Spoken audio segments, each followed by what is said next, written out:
오늘 말씀의 제목은 노아 언약과 보존이란 제목으로 말씀 나누기를 원합니다.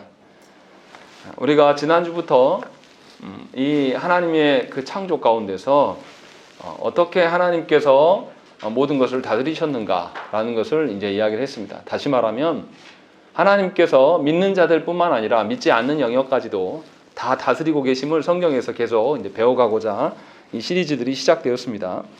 그래서 하나님께서는 믿는 자뿐만 아니라 믿지 않는 자, 태초에 아담을 만드실 때에 모든 인류를 하나님의 형상대로 창조하셨다라는 것을 말씀을 통해서 들었습니다.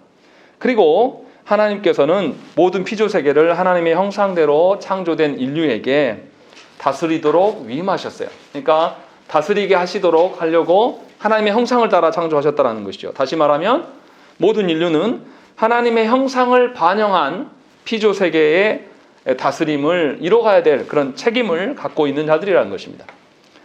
그래서 하나님께서는 창조의 질서를 아담에게 보이셨고 또 아담에게 실습도 시키셨습니다. 이름을 짓게 함으로 말미암아서 하나님의 다스림의 의미가 무엇인지를 경험케 하셨다는 것이죠. 그래서 모든 인류는 모든 피조세계를 다스림에 있어서 자신의 주관대로 다스림이 아니요 하나님의 다스림을 반영하는 다스림, 이것을 해야 할 의무를 갖고 있습니다. 이것이 하나님의 형상대로 창조되었다라는 말의 의미라는 것이죠. 무엇보다도 중요한 것은 하나님께서 창조하신 모든 인류에게 이러한 하나님의 형상을 부여하셨고 그렇기 때문에 신자나 불신자나 다스림의 권한이 모두 다 주어졌다라는 것이고 하나님의 통치를 반영해야 될 의무가 있다라는 것입니다. 그러니까 신자든 불신자든 간에 가정을 다스리거나 또 회사에서 다스려가나 어떤 일상의 삶에서 뭔가를 다스려갈 때 있을 때에 뭔가를 영위해 갈 때에 분명히 하나님의 통치 방식을 따라야 된다는 것입니다. 그래서 모든 신자는 또 불신자들의 권한, 다시 말하면 불신자들의 영역이라고 할 수 있는 국가의 영역도 존중을 해야 됩니다. 왜냐하면 하나님께서 우리만이 아니라 믿는 자들만이 아니라 불신의 영역까지도 다 하나님의 다스림의 권한을 주었다라는 것이고 그들에게도 훼손되었지만 하나님의 형상의 그림자가 남아있다는 것이죠. 그래서 참 신자는 무엇이냐라고 했을 때 영적인 영역만 성숙해야 될 것이 아니라 분명히 하나님께서 영적인 영역이지 않은 세상의 영역까지도 하나님의 형상대로 창조하셨고 하나님의 형상을 대로 창조하신 이들에게 맡기셨기 때문에 모든 곳이 하나님의 다스림에 그것이 반영이 돼야 돼 우리가 순종해야 한다는 것이죠. 그러니까 국가의 영역 또 사회의 영역이라고 할 수 있는 그 영역에서도 그리스도인들은 순종함이 드러나야 돼요. 다시 말하면 윤리적이고 도덕적인 면에서도 그리스도인들은 반드시 성숙한 시민의식을 갖고 있어야 된다는 것입니다. 영적으로만 신앙이 좋고 시민의식이 없는 그런 인간이 참 신앙인이다라고 말하기 어렵다라는 것을 지난주에 말씀을 통해서 나눴습니다. 오늘은 무지개 언약이라고 하는 이 본문 또 노아 언약이라고 이야기하죠. 이 노아 언약에 하나님께서 어떤 방식으로 인류를 다스려 가시는가. 여기서 말하는 인류라는 것은 언약 백성만을 말하는 것이 아니라 불신자들까지 언약 백성의 바깥에 있는 자들도 어떻게 하나님께서 지키시는가. 이런 거를 살핌으로 말미암아서 타락한 세계를 하나님께서 어떻게 인정해 주셨는가. 이것을 말씀을 통해서 보기를 원합니다. 하나님께서는 아담의 타락에도 불구하고 그리스도를 약속하심으로 자녀를 통해서 하나님의 약속을 소망하도록 배려하셨습니다. 그래서 하나님의 그 어떠하심을 타락했던 인류에게 여전히 아직까지 그 목적을 포기하지 않으시고 계속 이어갈 수 있는 그 언약 백성들에게 소망으로 예수 그리스도에 대한 이야기를 창세기 3장 15절에 이미 했죠. 그래서 이제 그리스도를 통해서 훼손된 하나님의 형상을 회복시키심으로 다시금 하나님의 창조 목적, 모든 피조세계 가운데 하나님의 영광이 충만해질 수 있도록 그 목적을 하나님께서는 분명히 거두신 것이 아니라 불순종했음에도 불구하고 여전히 존속시켜 놓고 그들에게 다시금 기회를 주기 위해서 그리스도에 대한 이야기를 하셨다는 것이죠. 그런데 이제 그렇기 때문에 하나님이 다시 기회를 주신 거예요, 어찌 보면. 그런데 타락한 이후에 그 인간의 삶이 어떠한 것인가를 우리가 잘 생각을 해봐야 돼요. 타락한 이후에 문명이 발전했습니까? 안 했습니까? 분명히 발전을 했습니다. 그런데 특이한 것은 누구를 통해서 발전했습니까? 하나님의 언약의 계보인 셋의 후손들에게 그 문명이 발전한 것이 아니라 이상할 정도로 가인의 계보를 통해서 문명이 발전했습니다. 그래서 고대의 악기를 다루는 자, 고대의 무기를 드는 자, 고대의 도시를 세우는 자들이 다 누구냐면 가인의 계보였음을 우리가 알 수 있다는 것입니다. 그것이 창세기 4장의 말씀에 나타납니다. 게다가 타락하여 홍수 심판을 겪은 이후에도 하나님께서는 사람에게 하나님의 형상이 있음을 말씀하십니다. 그것이 무엇이냐면 오늘 9장 6절의 말씀이에요. 다른 사람의 피를 흘리면 그 사람의 피도 흘릴 것이니 이는 하나님이 자기 형상대로 사람을 지으셨음이니라 라는 것이죠. 여전히 타락했지만 하나님이 창조하신 대로 하나님의 형상의 영향을 받고 있는 것이고 그 영향이 하나님의 형상이 있기 때문에 사람을 죽이는 일에 대해서 하나님께서 경고하시면서 이야기를 하고 계신다는 거죠. 다시 말하면 하나님께서 인간이 타락하였음에도 불구하고 당신의 작정대로 당신의 창조하신 목적을 거두시지 아니하시고 여전히 지키시기를 원하신다는 것이죠. 그래서 이 피조 세계를 하나님이 원하는 방식으로 끌어가기를 원하세요. 그래서 타락한 이들에게도 하나님의 그 권한 아래에서 통치해갈 수 있는 그 통치의 권한을 빼앗지 않고 계시다라는 것을 우리가 유추해 볼 수가 있다는 것이죠. 그런데 분명한 것은 뭐냐면 타락하기 전에 처음 창조하셨을 때의 그 방식하고 그 다음에 타락한 이후에 하나님이 이 인간을 다스려 가시는 데는 약간의 차이가 나타납니다. 그 차이가 무엇인지를 우리가 이제 알아야 되는 것이죠. 그래서 하나님께서 뭐라고 하십니까? 8장 21절 말씀 한번 읽어보겠습니다. 읽겠습니다. 시작. 여호와께서 그 향기를 받으시고 그 중심에 이르시되 내가 다시는 사람으로 말미암아 땅을 저주하지 아니하리니 이는 사람의 마음이 계획하는 바가 어려서부터 악함이라. 내가 전에 행한 것 같이 모든 생물을 다시 멸하지 아니하리니. 예, 여기 보면 하나님께서 뭐라고 되어 있냐면 사람의 마음이 계획하는 바가 어려서부터 악하다. 그렇기 때문에 분명하게 사람이 형상이 있긴 있으나 하나님의 형상을 닮은 부분이 있으나 그 형상이 타락한 채로 남아있다. 이렇게 말씀하고 계신다는 것이죠.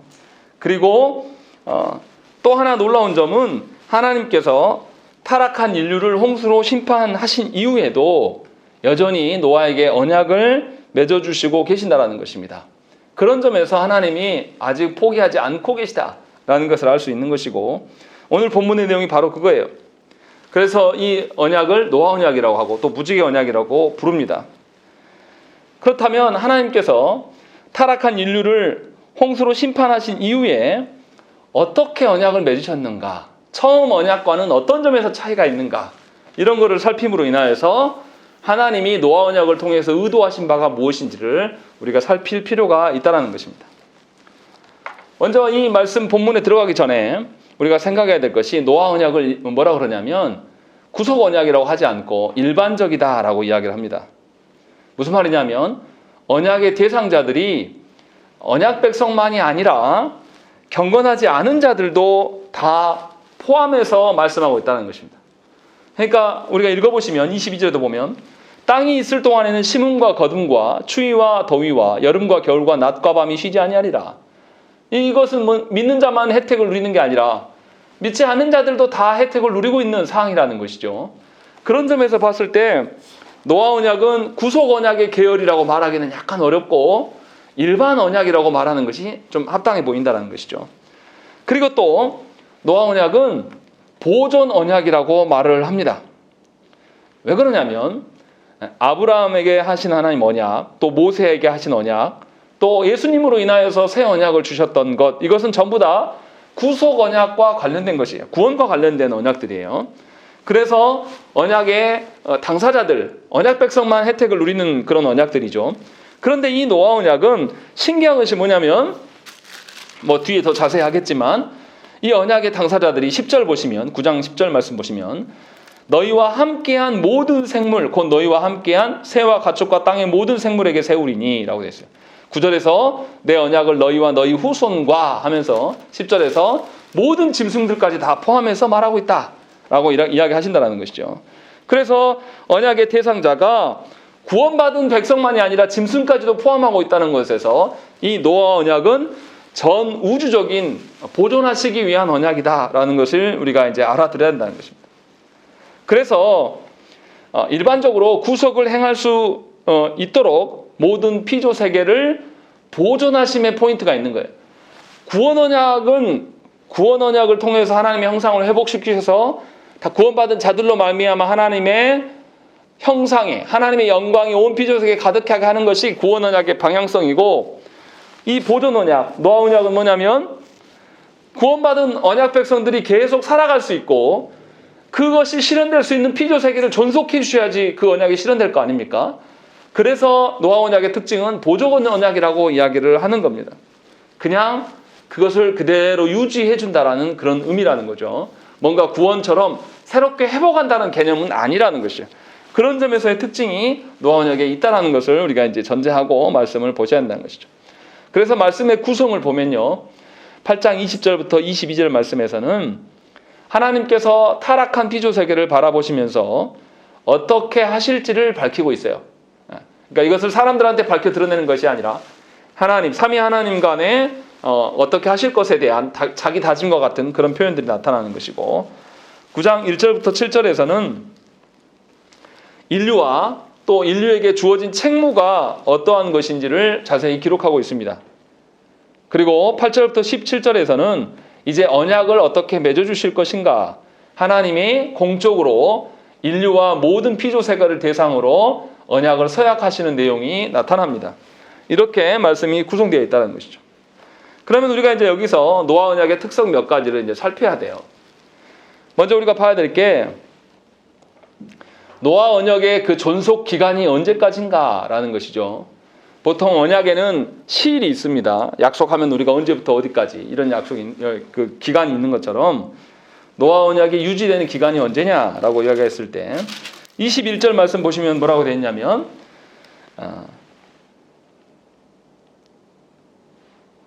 땅을 21절 말씀에서 사람의 마음이 계획하는 바가 어려서부터 악함이라 내가 전에 행한 것 같이 모든 생물을 다시 멸하지 아니할 것이다 라고 이야기하시면서 또 22절에서 뭐라고 하냐면 땅이 있을 동안에는 심고 거두는 것, 심고 거두려면 뭐가 있어야 되겠습니까? 땅이 보존되어야 되고 거기 안에서 태양이 있어야 되고 바람이 있어야 되고 모든 자연 질서가 있을 때에 심고 거둠이 가능한 것이죠. 또 그를 위하여서 추위와 더위도 있을 것이고 여름과 겨울 이런 식으로 계절의 변화도 있고 낮과 밤 계속 지속해 주실 것을 이야기하는 것입니다. 그래서 22절 말씀을 보면 이 하나님의 언약이 계속 진행될 것이다, 영원할 것이다 라는 이야기를 하고 있어요. 그리고 9장 12절에도 보면 더 정확히 나와 있습니다. 하나님이 이르시되 내가 나와 너희와 및 너희와 함께하는 모든 생물 사이에 대대로 영원히 세우는 언약의 증거는 이것이다 라고 말씀하시면서 노아 언약의 존속 기간이 세상 끝날까지 설정되어 있음을 분명하게 알려주고 있다는 것입니다.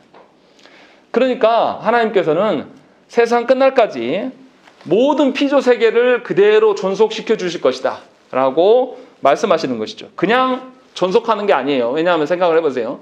인간이 타락한 인간이 모든 피조 세계를 다스릴 때 원래 기능대로 다스리는 게 아니에요. 인간이 타락해서 이기적으로 다스리니까 어떤 생물종을 멸종시키고 뭔가를 계속 위해를 강해서 피조 세계가 유지되지 못하도록 만드는 것이 타락한 인간의 본성이기 때문에 하나님께서 분명하게 모든 피조 세계를 인간의 타락함에도 불구하고 그 타락으로 인하여서 그 악행들을 막으셔서 모든 피조 세계가 재기능할 수 있도록 심고 거둘 수 있는 그런 기능을 할 수 있도록 지켜주시고 돌보신다는 것이죠. 그러한 측면에서 사계절이나 어떤 그 모든 것들이 그대로 유지될 것을 약속하셨다는 것입니다. 그러니까 우리가 영화에서 막 상상하는 모든 세계의 종말의 날 막 해가지고 막 그런 영화들 있지 않습니까? 모든 해성이 와가지고 지구를 폭파시켜버린다든지 이런 건 없다라는 거예요. 성경의 논리대로 이야기를 하면 하나님께서 심판의 날까지 마지막 날까지 지키실 것이라는 것이죠. 그리고 인류가 하나님께서 명하신 사명, 이게 뭡니까? 모든 피조 세계를 하나님의 영광을 드러내도록 다스릴 것을 이미 인류가 배반했어요. 스스로 포기했어요. 그런데도 하나님께서는 타락한 인류에게 창조 목적을 제거하시지 않으셔요. 여전히 그리스도를 보내실 걸 약속하시고, 그리스도가 오셔서 회복하시고 다시 오셔서 완성하실 그날까지 모든 인류와 피조 세계를 지켜주시겠다, 보존하실 것을 약속해 주시는 것이 이 노아 언약의 존속 기간이라는 것이죠. 그렇기 때문에 우리가 이런 걱정할 필요가 없는 거예요. 저 해가 멈춰버리면 어떨까? 저 달이 공존하다가 지구에 접근해서 지구에 뭔 일이 생기면 어떨까? 이런 것들을 하나님께서 막으신다는 거예요. 지키시겠다라고 약속하신 거죠. 심지어 인간의 타락함에도 불구하고 예수 그리스도의 재림의 날까지 하나님께서 그 모든 것을 지키실 것이다 라고 약속하셨다는 것입니다. 그래서 노아 언약의 존속 기간이 영원한 것이다, 종말까지다 라고 이야기를 이제 하고 있는 것이고, 아까 말씀드린 것처럼 노아 언약의 대상이 참 놀랍습니다. 일반적으로 구속 언약의 대상자들은 누굽니까? 하나님의 언약 백성만으로 국한되어 있어요. 하나님의 언약 백성만 국한되어서 말씀하시는데, 노아 언약은 모든 인류를 포함합니다. 그래서 9장 1절과 8절에도 뭡니까? 너희가 모두 생육하고 번성할 것들을 계속 이야기를 해요. 그리고 9절과 10절 우리가 아까 읽은 데서도 노아와 그 아들들과 그들의 후손들에게도 언약하시고, 10절에서 모든 생물들까지 포함하고 있음을 밝혀주고 있는 것이죠. 그런 점에서 성경 어디에서도 없는 언약이에요. 하나님께서 모든 세계를 지켜주실 것들에 대한 약속. 그러니까 하나님께서 주신 이 노아 언약은 언약 백성들에게만 국한된 것이 아니고 모든 인류를 지켜주실 것을 이야기를 합니다. 그래서 일반적이고 모든 피조 세계를 포함하고 있는 것입니다. 그러니까 하나님께서 지금 노아 언약 맺으신 것은 노아하고만 맺은 언약이 아니라 사실은 모든 인류와 맺은, 모든 세계와 맺은 그런 언약이라고 할 수가 있는 것입니다. 그래서 노아 언약을 보편 언약이다라고 이야기를 하는 거예요. 모든 사람들이 다 누릴 수 있다. 해와 비와 또 공기의 어떠함과 태양의 그런 것들, 자연에서 누릴 수 있는, 과학적으로 얻을 수 있는 모든 것들을 모든 인류에게 하나님께서 지켜주실 것을 약속하셨다는 것이죠. 그런데 노아 언약에서 특징적인 것이 또 하나 있어요. 언약의 영역이 뭐냐면 그냥 자연 질서만 하나님께서 지켜주시겠다라고 말씀하시지 않아요. 하나님께서 놀라우신 것은 뭐냐면, 말씀 보시면 뭐라고 되어 있습니까? 5, 6절 보시면 짐승이나 사람이나 피채 먹지 말 것들을 이야기를 하고, 또 하나님의 형상이기 때문에 사람의 피를 흘리면 그 피를 흘리게 한 사람도 그 피를 흘리게 될 것이다 라고 하면서 하나님께서 뭐까지 개입하시냐면 인간 사회의 질서들도 개입하시고 있어요. 자연 질서만 지키시는 것이 아니라 사람이 살인하게 될 때에 우리가 흔히 말하는 동해보복법, 눈에는 눈, 이에는 이, 이런 방식, 이 방식이 사실 하나님으로부터 오고 있었다라는 것을 미리 알려주는 거예요. 우리는 그것이 고대의 어떤 법전에서 나왔기 때문에 거기서 출발점이라고 하지만 사실은 이 노아 홍수는 훨씬 더 그 전이라는 거죠. 그렇기 때문에 이것이 하나님께서 언급하신 것이라는 거죠. 또 그리고 이 언약에서도 무슨 이야기합니까? 3절에 보시면 모든 산 동물은 너희의 먹을 것이 될 것이라 채소같이 내가 이것을 다 너희에게 주노라. 그러니까 하나님께서 먹거리를, 채소와 동물을 주셨다는 거죠. 근데 여기서 생각해 봐야 될 게 있습니다. 채소나 동물이 나의 먹이가 되려면 사람이 뭐가 필요합니까? 노동이 필요함을 전제하고 있다는 것입니다. 그러니까 노동의 어떠함도, 인간의 노동의 개념도 사실은 하나님으로부터 지금 공급되어지고 있다라는 것을 보여주고 있는 것이죠. 그리고 사람 간의 살인에 대해서도 분명히 응보적인 정의를 세워야 된다. 나에게 피해를 입히면 그에게도 똑같은 피해를 가해야 된다라는 그런 정의를 행사할 수 있게끔 말씀하신다는 것이죠. 그래서 뭡니까? 사람의 모든 법률 제도의 그 근간, 동해보복법이 모든 우리가 역사에서 볼 때 법률에 대해서 근거할 때 눈에는 눈, 이에는 이, 이것이 아마 가장 고대 사회에서 기초가 되었던 법이었을 것이라고 추측을 하거든요. 그것이 출토되었기 때문에. 그런데 성경의 그 근거로 봤을 때는 이것이 원류가 아니라 성경 하나님께서 주신 것이에요. 그래서 하나님이 형상되기 때문에 피 흘림에 대해서 막으시고 언급하시는 것을 우리가 볼 수 있는 것이죠. 그러니까 사람의 법률 제도의 근간도 사실은 노아 언약에서 기인한 것이고 노아 언약을 주신 분은 바로 하나님이시다라는 것을 우리가 알 수 있다는 것입니다. 그러니까 하나님께서 보존하시고 싶은 것의 개념은 뭐냐면 피조 세계를 지켜서 자연 질서만을 지키시는 하나님이 아니라 사람이 타락하여서 스스로 자기 사회의 질서를 못 지켜요. 그래서 하나님께서 개입하셔서 사회의 구조나 사회의 질서에 대한 근간을 사람에게 알리심으로 말미암아서 만들게 하셨다는 것입니다. 그러니까 교회만이 아니라 국가도 사회도 누가 다스리는 것이죠? 하나님이 다스려 가시는 거예요. 하나님의 질서 가운데 존재하는 거란 말이에요. 그러니까 국가 질서와 국가의 권세 잡은 자들을 우리가 존중해 줘야 돼요. 왜냐하면 하나님이 허락하신 영역이기 때문에. 또 교회도 마찬가지로 교회 안에서의 그 영역을 분명히 인정해야 된다는 것입니다. 그래서 하나님께서 모든 것의 주인 되심, 우리는 흔히 교회만 하나님이 주인 되시고 교회만을 위하여서 하나님이 운행하시는 것이 맞아요. 그러나 노아 언약의 상황에서 보면 하나님께서 이 완전한 언약, 창조의 목적들이 이루어지기까지는 하나님께서 모든 피조 세계를 보존하신단 말이에요. 안 믿는 자들까지도. 그래서 나중에 재림하심으로 말미암아 그때 다 심판하신단 말이에요. 그렇게 하시겠다라고 작정하신 거예요. 그러니까 우리가 우리 시대에 정의가 세워지지 않는다, 우리 시대에 뭐가 어쩐다라고 말하는 것은 옳지 않은 것이고, 사회에서 말하는 그 정의조차도 하나님으로부터 온 정의라는 것이 우리가 갖고 있는 태도여야 되는 거예요. 그럼 우리가 생각을 해봐야 되는 것입니다. 하나님의 언약과 하나님의 정의를 믿고 살아가는 사람들은, 다시 말씀드리면 우리 하나님께서 주신 정의를 세우면 뭐도 세워지는 것이죠. 동시에 나라의 법과 질서도 당연히 세워지는 거예요. 그러니까 그리스도인들은 아까 서두에서 언급한 것처럼 참 윤리적인 시민이 될 수밖에 없어요. 도덕적인 시민이 될 수밖에 없는 것이죠.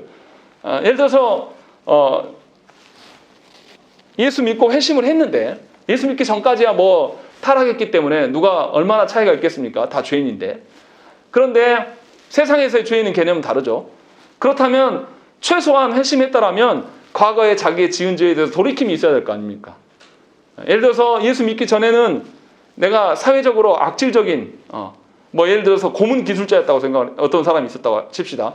그 사람이 예수 믿었다라면 최소한 자기가 고문한 사람들에 대해서는 사과할 줄 알아야죠.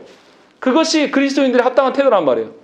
그런데 이 예전에 지었던 그 죄에 대해서 사과하지 않아요. 회개하지 않는단 말이에요. 예수 믿고 난 뒤로.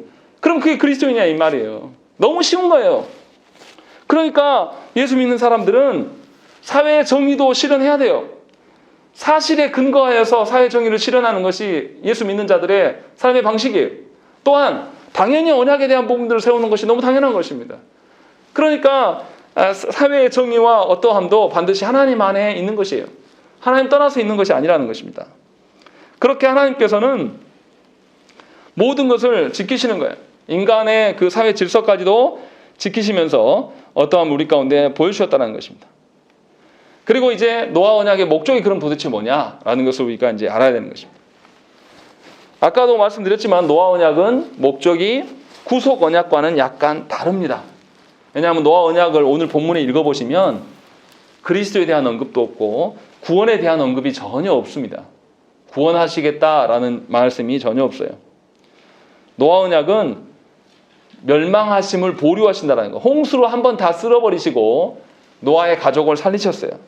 노아의 가족을 살리셨다는 것은 아직 기회를 주고 계시는 것이고 모든 심판을 보류하고 계신다는 걸 알 수가 있는 것이고, 또 여전히 타락했음에도 불구하고 하나님께서는 계절을 유지하시고 자연의 순환을 약속하신다는 것입니다.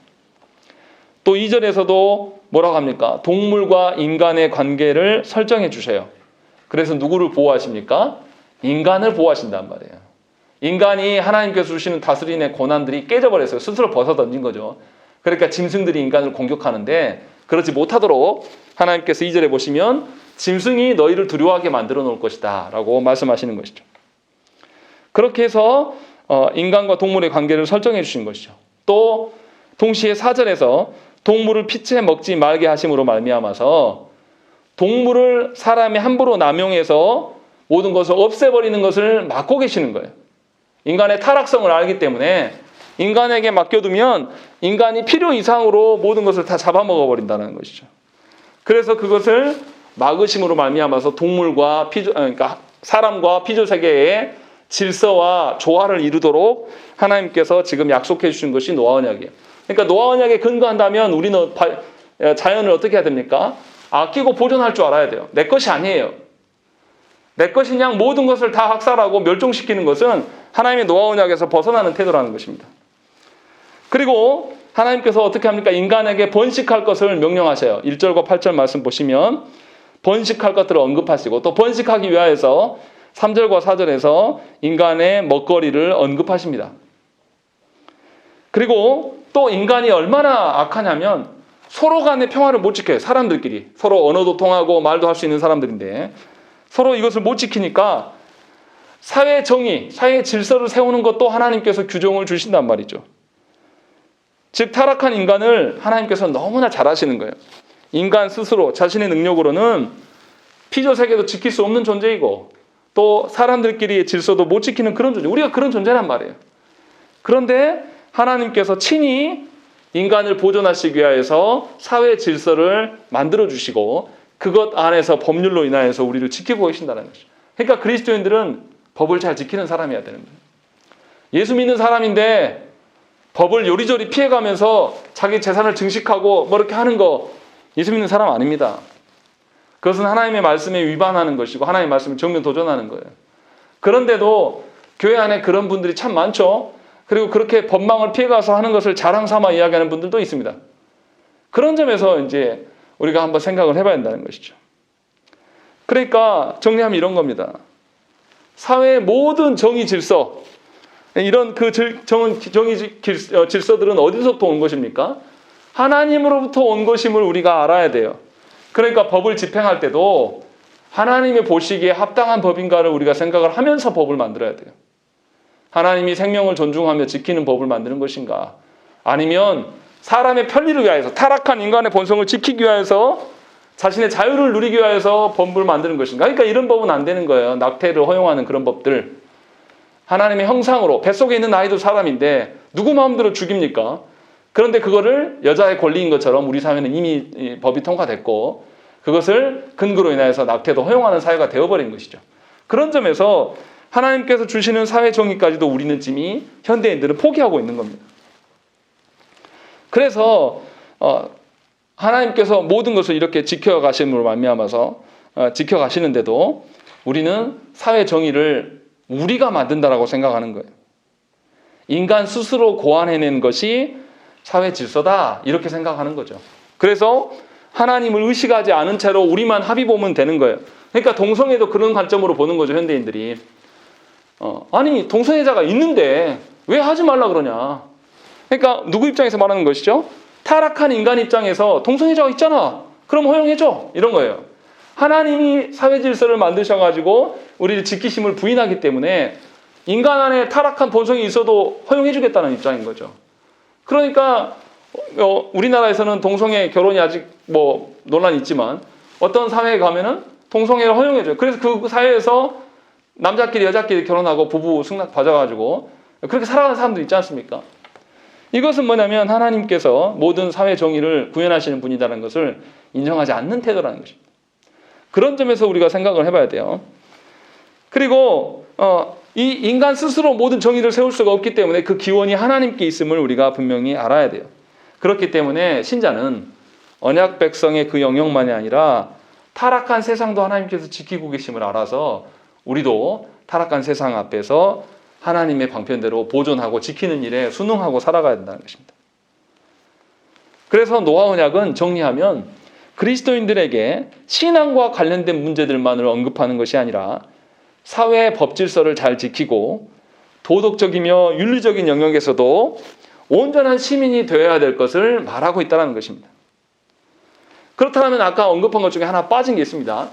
노아 언약과 창조 기사의 그 언약들과 하나님께서 문화명령을 지난주에 봤던 본문, 그 본문과 차이점이 뭐냐라는 거, 이거 아셔야 된다는 것이죠. 하나님께서 인류에게 생육하고 번성하라고 말씀하시는 것은 오늘 본문도 나왔고 지난주에 우리가 봤던 창세기 1장 26절부터 28절 말씀에서도 나와 있어요.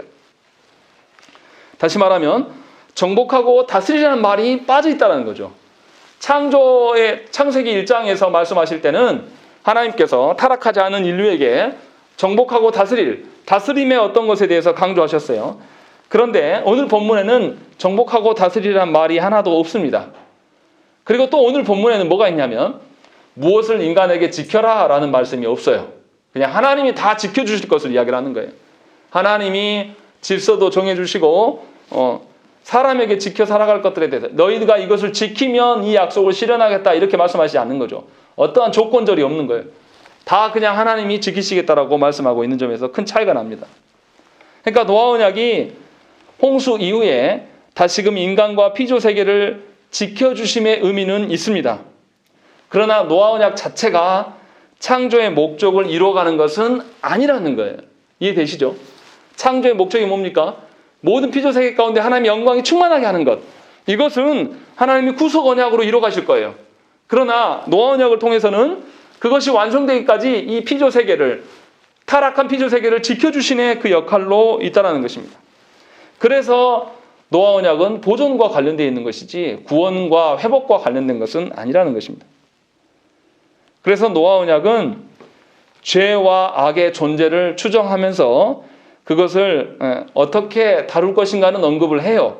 그러나 죄를 제거한다든지 가해자를 용서한다든지 이런 거에 대한 언급은 전혀 없습니다. 노아 언약에는. 그냥 너를 피 흘리게 하면 그 사람도 피 흘리게 하는 거. 이렇게만 이야기하는 거예요. 처벌에 대한 규정만 있는 것이지 어떤 죄인을 용서하고 회복하고 어떤 구원의 어떠한 것들은 말하지 않는다는 것이죠.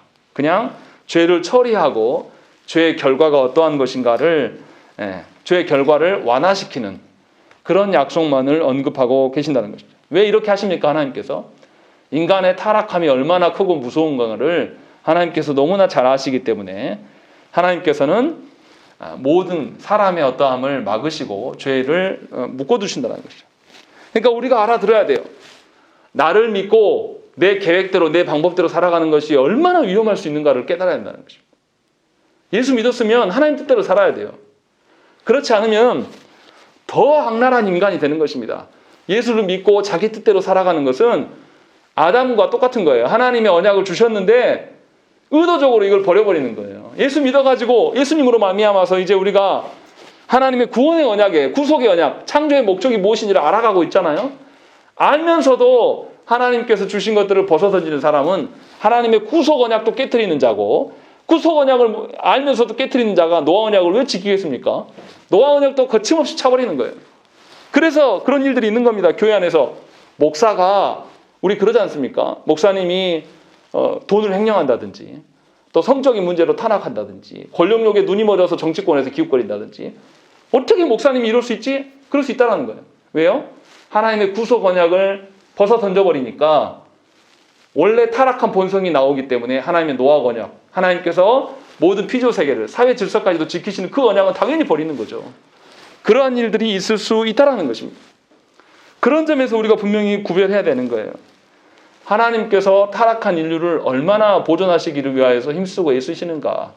그래서 우리가 서로를 존중하는 것도 하나님이 말씀하시는 정의 안에서의 존중인 것이고 피조 세계를 바라볼 때도 내가 주어진 땅이고 내가 산 땅이고 내 집이니까 내가 마음대로 가격을 올리고 뭐 어떻게 하는 거 이런 것도 사실은 하나님 앞에서 생각을 해봐야 되는 거예요. 그래서 하나님께서 이스라엘에게 땅을 주실 때 어떻게 했습니까? 절대로 사고 팔았어도 언제는 다시 돌아옵니까? 희년 때는 다 원주인한테 돌아가야 돼요. 절대로 땅을 대대손손 물려주지 못하도록 성경에서는 막고 있다는 말이죠. 그런 점에서 우리가 이 사회의 질서를 이루어가는데 그래서 그리스도인들이 부동산 투기를 한다든지 어떤 하나님께서 이미 막으셔 놓은 것을 뛰어넘어서 행동하는 것, 그래서 이윤을 추구하는 것이 합당하지 않다라고 말하는 거예요. 그러니까 일확천금 노리는 것이 매우 나쁜 거예요. 우리 사회에서 일확천금이 합법화되는 게 뭐 있습니까? 투기도 그렇죠. 또 어떻습니까? 복권도 그런 것이죠. 또 어떻습니까? 증권 같은 거, 주식 그 자체가 나쁜 건 아니에요.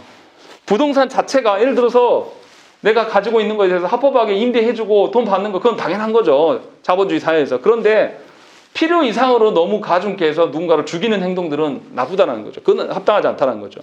또 주식도 마찬가지예요. 주식이 있음으로 인해서 기업들이 돈을 융통하고 쓸 수 있잖아요. 그 점은 참 좋아요.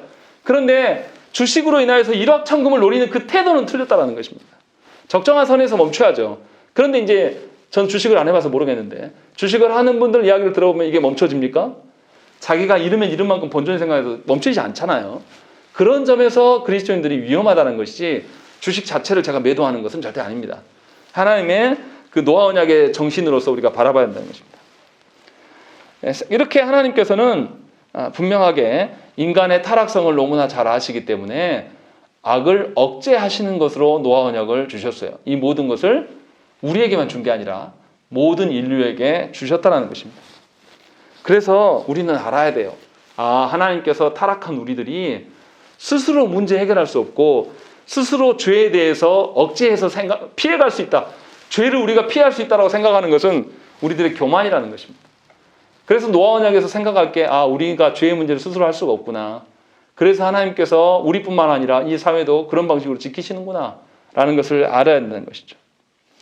그러니까 노아 언약이 없다면 하나님께서 구속할 그 세상도 없어지는 것이 되고 완성될 세상이 없어지는 것이 되기 때문에 노아 언약의 의미는 굉장히 중요합니다. 그러니까 우리가 살아갈 때에 교회만 안전하고 세상을 위험에 빠뜨리는 것은 아주 나쁜 겁니다.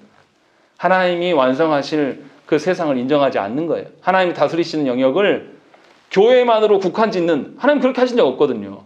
하나님은 믿지 않는 세계까지도 다 다스리시는 하나님이셔서 그 기준을 주셨는데도 한국교회의 큰 오류는 뭐냐면 교회만이 하나님의 특권을 입은 사람처럼 말하고 있다는 것입니다. 그러나 분명히 하나님께서는 사회 정의도 관할하고 계신다는 것이고 그렇기 때문에 우리가 사회 정의도 존중할 수 있어야 돼요. 그래서 교회가 코로나 문제에 정부의 방침에 따라야 되는 거예요. 그래서 노아 언약은 분명히 성경의 구속 언약과는 연결되어 있는 연속된 것이라고 말하기는 어렵습니다. 분명히 달라요. 그렇지만 성경의 그 언약은 노아 언약을 배제하고도 구속 언약에 대한 이야기를 쭉 이야기를 해요. 그래서 연결 안 됩니다. 그렇지만 노아 언약의 의미는 뭡니까? 하나님께서 인간의 타락성을 보시고 홍수로 말미암아 이 땅을 심판하셨어요. 그런데도 하나님께서는 이 땅을 보존하시고 자연의 그 통상적인 순환의 원리를 다시금 주시고 유지하시기 위하여서 노아 언약을 주셨다는 데에서 또 우리의 악함을 너무나 잘 아시고 악을 관리하시고 제어해 주신다는 점에서 굉장히 감사한 언약인 것이죠. 그것이 있기 때문에 우리가 존재하는 거예요. 그래서 타락한 세계가 존속되고 종말까지도 이 타락한 세계가 계속 유지될 수 있는 것은 사람의 손에 달리는 것이 아닙니다. 그러니까 기독교인들은 사회정의를 말할 때도 누구의 권한 하에서 이야기해야 됩니까? 하나님의 주신 권한 하에서의 정의를 생각을 해야 돼요. 그런데 일부 자유주의 색채를 띠고 있는 기독교인들은 어떻게 합니까? 하나님의 정의보다 무슨 정의를 먼저 찾죠? 세상의 사회 정의를 먼저 찾아요. 그래서 사회 정의를 이루는 것이 하나님 나라를 이루는 것이다라고 말하지만 성경에서는 그렇게 말하고 있지 않아요. 사회 정의는 그냥 세상을 보존하기 위한 그 측면인 것이지 구원과 아무런 상관없어요. 하나님이 원하신 궁극적인 정의는 구원으로 인한 정의란 말이죠. 그렇지만 하나님께서 완전히 이루실 그날까지 이 사회가 존속돼야 될 거 아닙니까? 그런 점에서 사회 정의는 존중받아야 되는 것이죠. 그렇기 때문에 사회 정의는 한계가 있는 것이고 그러나 사회 정의를 주신 분이 하나님이심을 우리가 인정할 수 있어야 되는 것입니다. 그렇기 때문에 모든 인류는 어떻습니까? 신자나 불신자나 하나님이 모든 세계를 보존하시는 것을 누리고 살아야 돼요. 이게 하나님의 은혜구나라는 것을 알고 살아야 돼요. 그리고 또 신자나 불신자나 다 어떻게 해야 됩니까? 하나님이 허락하신 영역 안에서 살아가야 되는 것이죠. 이것이 우리 모두에게 있어야 되는 것입니다.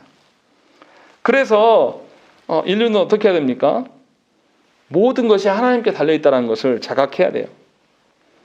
타락한 인간의 모습에서도 하나님은 인내하시고 최소한의 정의를 마련해 주심으로 말미암아서 인간과 피조 세계를 여전히 지키고 계신다는 것입니다. 그것이 하나님의 은혜예요.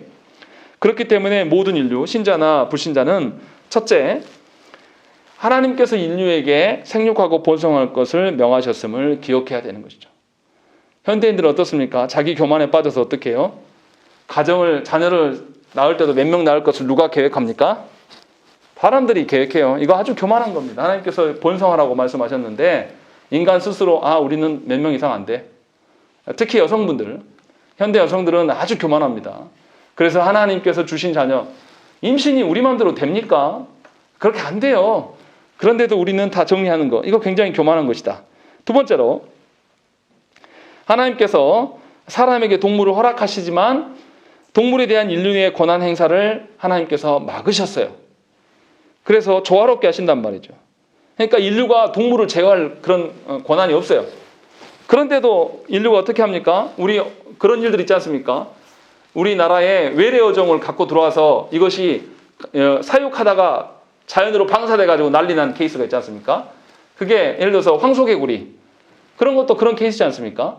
또 그리고 외래 어종인 그 거북이, 사람 손가락도 자를 수 있는 거북이가 어디에서 나왔습니까? 광주 천변에서 나왔잖아요. 누가 거기다 방사해가지고 그거 사람 배 모르고 들어가면 사람 배도 잘라버립니다. 그렇게 센 거북이가 방사돼 버렸어요. 그런 일들. 또 우리나라에서 고충이지 않습니까? 반달곰, 이 한반도 반달곰 살리자 해가지고 지리산에 풀었잖아요. 엊그제 뉴스 보니까 이 반달곰이 너무 많이 숫자가 개체가 늘어나가지고 이제 고민이래요. 사람들 이제 등산길까지 막 다 나오니까 이거 지금 잡아야 되냐 이런 고민들. 그러니까 인류가 이 자연의 그 동물의 개체 수를 조절할 수 있을 것처럼 생각해서 이렇게 행동하는데 그게 쉽지 않다라는 거예요. 잘 되지 않는다라는 것입니다. 그런 점에서 우리가 하나님께서 주신 자연 만물을 하나님께서 다스려 주심에 대한 그 순응이 있어야 되는 것이고, 세 번째, 6절에서 언급한 것처럼 살인자에 대해서 하나님께서 뭔가를 규칙을 주셨어요. 분명히 하나님의 형상과 관련해서 분명히 하나님의 어떠함 속에서 인간을 보라는 것이죠. 그런데 현대인들은 어떻겠습니까? 하나님의 형상 하에서의 우리의 인간의 권리를 말하는 것이 아니라 하나님의 형상은 내어 던져버리고 뭐만 이야기하는 거죠? 인간의 권리만을 이야기돼요. 그리스도인들도 어떤 이야기합니까? 하나님 앞에 서가지고 하나님께 받을 혜택만 이야기해요. 왜 하나님 내가 예수 믿고 예배도 드리고 기도도 했는데 왜 내 가정이 이렇습니까? 내 사업이 이렇습니까? 왜 내 인생이 이럽니까? 원망만 한단 말이에요. 하나님의 그 다스림 하에 들어와야지 보존해 주실 거 아닙니까? 자신의 의무를 강조한 게, 노아 언약을 보세요. 노아 언약 보면 하나님께서 분명히 의무를 많이 강조하신단 말이에요. 피채 먹지 말아라. 그리고 사람의 형상을 사람을 살인하지 말라고 할 때도 하나님의 형상이 있기 때문이다 라고 분명히 하나님이 제안해 두신 그 일정한 구역이 있는 거예요. 그 안에 들어오는 의무가 우리에게 있어야 될 거 아닙니까? 그런데 놀랍도록 인간은 어떻게 하냐면, 인류는 어떻습니까? 권리만 주장하는 인간이 된 거예요. 그래서 현대인들의 병폐가 뭡니까? 의무에 대해서는 별로 고민하지 않아요. 그래서 우리가 분명히 알아야 될 것은 그리스도인들은 권리가 아니라, 권리는 어떨 때 권리입니까? 하나님이 명령하신 그 안에서의 권리를 찾아야 돼요. 그러니까 그리스도인들은 정말로 윤리적이고 도덕적이고 참다운 시민의식을 가진 그 안에서 우리의 권리 주장을 해야 돼요. 교회도 국가에서 정하는 위생법을 지켜가면서 그 하에서의 핍박이 어떻게 그 이야기를 하란 말이에요. 그것을 넘어서면서 하라는 게 아니라 이것을 기억하셔야 된다는 것이고, 그렇기 때문에 하나님께서 이러한 모든 하나님께서 언약 백성만이 아니라 믿지 않는 세계까지도 다 하나님의 어떤 기준으로 다스려 가시는구나라는 것을 인정할 수 있어야 되는 것입니다. 생각을 해보세요. 하나님께서 이 노아 언약을 거두셨다라면 우리가 사람 노릇이라 하겠습니까? 우리나라가 코로나 방역을 잘해가지고 전 세계에 인정받고 있잖아요. 근데 그것도 하나님 지켜주시니까 된 거예요. 사람의 지혜도 하나님께서 주셨고 그런 사람들을 세워주심으로 말미암아 된 거란 말이에요. 그러면 잘하고 있으면 잘한다고 해야 될 게 아닙니까? 그런데 지금도 악랄하게 이 잘하고 있는 사람들에게 해코지하고 오라가라 하면서 이런 거는 아주 악한, 그 사람 그리스도인이 아니라는 거죠. 정치인들 중에서도. 그런 것을 우리가 생각해야 됩니다. 그러면 정리하면 이런 거예요. 신자들은 어떻게 살아야 됩니까? 분명히 믿지 않는 세계, 그 영역까지도 하나님이 주인 되심을 인정하여서 하나님이 명령하신 그 영역 안에서 우리가 생각을 해야 되는 거예요. 하나님의 다스림에 합당한 것인지 늘 고민하면서 살아가는 거예요. 그러니까 그리스도인들은 신앙생활을 어디서 하는 것입니까? 교회에서만이 아니라 어디서 사는 거죠? 세상에서 세상 사람들과 부대끼며 살아갈 때도 신앙생활의 패턴을 갖고 있어야 되는 거예요. 그것이 노아 언약에서 말해주고 있는 겁니다. 그러니까 저와 여러분들이 분명하게 하나님께서 주신 많은 것, 노아 언약에서 많은 것이 발현된 거죠. 살인의 문제라든지 재산의 문제라든지 노동의 문제라든지 또 어떤 동성의 문제도 여기서도 다 기인해서 말할 수 있는 것이고, 여러 가지 우리의 삶의 원리들을 하나님께서 주고 계심을 기억하셔서 하나님이 주신 영역 안에서 머물기를 위해서 우리가 기도해야 됩니다. 그리고 교회가 정말로 모범적인 시민을 길러낼 수 있도록 힘써야 돼요. 교회가 신앙만 좋은 인간 만들고 윤리적이고 도덕적인 인간을 만들지 못하면 이거는 잘못된 겁니다. 하나님 안에서 언약을 지키는 사람들은 당연히 노아 언약도 지키는 사람들이에요. 그렇기 때문에 참 신자는 영적으로만 신자가 아니라 도덕적으로 윤리적으로도 참 좋은 시민이 될 수 있음을 기억하시고, 우리가 바른 시민 되기 위해서 책도 읽고 또 하나님 앞에서 순종하면서 하나님이 주신 그 주권의 영역이 어디까지인지를 바르게 아는 저와 여러분 되시기를 간절히 축원합니다. 우리 함께 기도하겠습니다.